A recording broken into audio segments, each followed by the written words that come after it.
I joined the RCMP in 2004. In 2011, I was engaged in a lethal force confrontation with the suspect. I was forced to discharge my firearm. Tragically, that suspect died, and the effects of that were not immediate on me. I went through a period of just trying to, get back to work, but then a few months later, I realized that I wasn't actually doing all that well.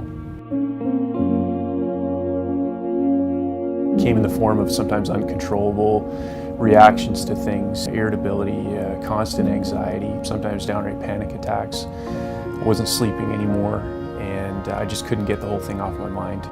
Just constantly thinking about that individual, his family and his friends, just intrusive thoughts. With that came a pretty significant alcohol abuse problem. That was kind of my way of putting myself to sleep every night, was to get drunk. I just hit a point where I didn't want to be at home, I didn't want to be at work, I didn't want to be with my friends. I completely isolated myself. In my mind, everybody was the problem except for me. I had come to believe that if I came forward and said, hey, I've got these problems, that I would lose my job.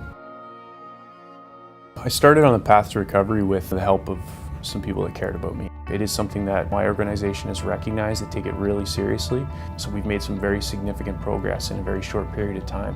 One of the things that we still need to keep working on is breaking down the stigma. My father was a police officer. He reached out to somebody who'd been through an incident. This person said, know what you're going through. It's not going to be easy, but everything will be okay. You just kind of need to make that step. One of the things that needed to be dealt with right away was the alcohol abuse. So that got sorted out with a stay at a residential treatment program. Once I got the alcohol abuse issue dealt with, everything else came a little bit easier. Taking things one day at a time, that's really been the approach and still is today. I've gradually come to start looking at the future and starting to make plans again. But I was only able to do it with the assistance of a psychologist and psychiatrist and all those things that I was afraid of.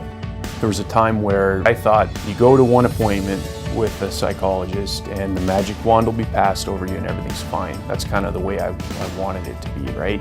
But no, this is the kind of thing that takes buy-in, so you do everything you can to learn about some of the issues that you're facing, to learn about treatment options, and you don't just make blind decisions, become involved in the process, right? So it's post-traumatic stress disorder. That's what PTSD stands for. When you use a word like disorder, to me it says there's something wrong with me, right? I was fixated on that for a long time. The other word for it is an occupational stress injury, and I'm big on that. So for me, the occupational stress injury instead of PTSD, it just makes more sense. This is an actual thing that's happening to me here, and it's because of my job. I'm at a point now where I'm comfortable with where I've been. I've owned what I've done. I also own the fact that I'm recovering from it.